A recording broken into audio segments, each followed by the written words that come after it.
कुछ बातें ऐसी होती हैं जो सुनने में तो किसी हॉरर कहानी जैसी लगती हैं, पर होती हैं 100% सच। आज हम एक ऐसे ही सच की बात करेंगे। एक ऐसा सच जो थोड़ा बेचैन जरूर कर सकता है, पर है बिल्कुल हकीकत। नहीं नहीं, ये कोई फिल्मी डायलॉग नहीं है। ये एक बायोलॉजिकल फैक्ट है, एक सच्चाई। और यही बात दिमाग में कई सवाल खड़े कर देती है ना?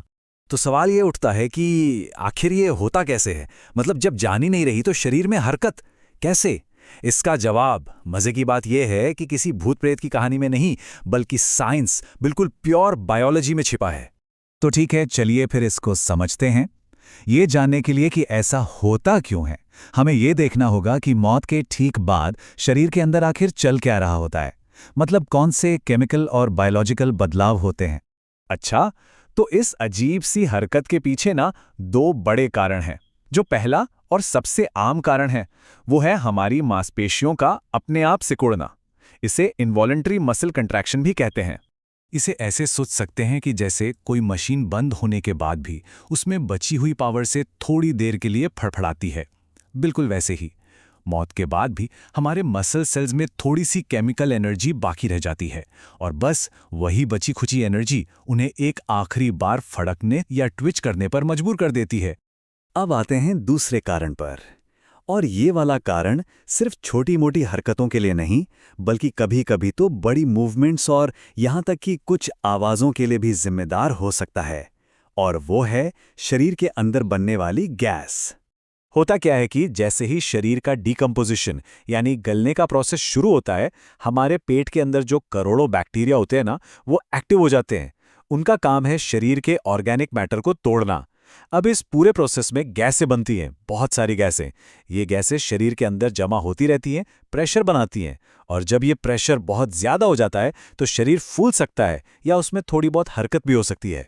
तो अब देखिए, ये दोनों प्रोसेस कितने अलग हैं और इनके नतीजे भी कितने अलग हैं।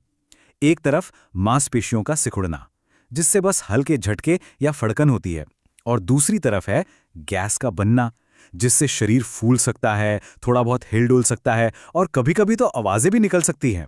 तो ये सब सुनकर दिमाग में वही एक बड़ा डरावना सवाल घूम फिरकर वापस आता है ना, कि क्या क्या इन हरकतों का मतलब ये है कि जान का कोई खतरा अब भी बाकी है?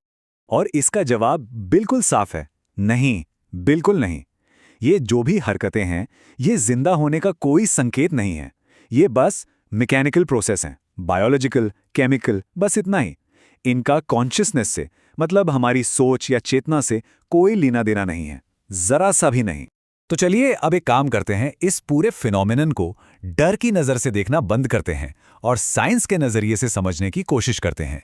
क्योंकि सच तो ये है कि ये डरावना नहीं है, ये बिल्कुल नेचुरल है।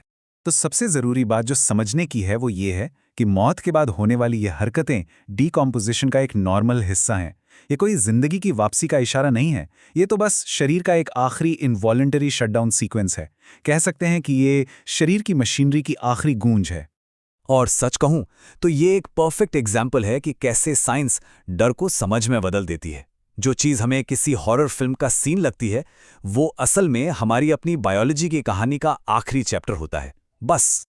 और ये बात एक बड़ा सवाल भी छोड़ जाती है ना, कि ऐसी और कितनी अजीब या डरावनी लगने वाली चीज़ें हैं जिन्हें अगर हम साइंस की नज़र से देखें तो शायद उनका डर ही खत्म हो जाए। ज़रा सोचिए, जवाब शायद हमारे आसपास ही हैं।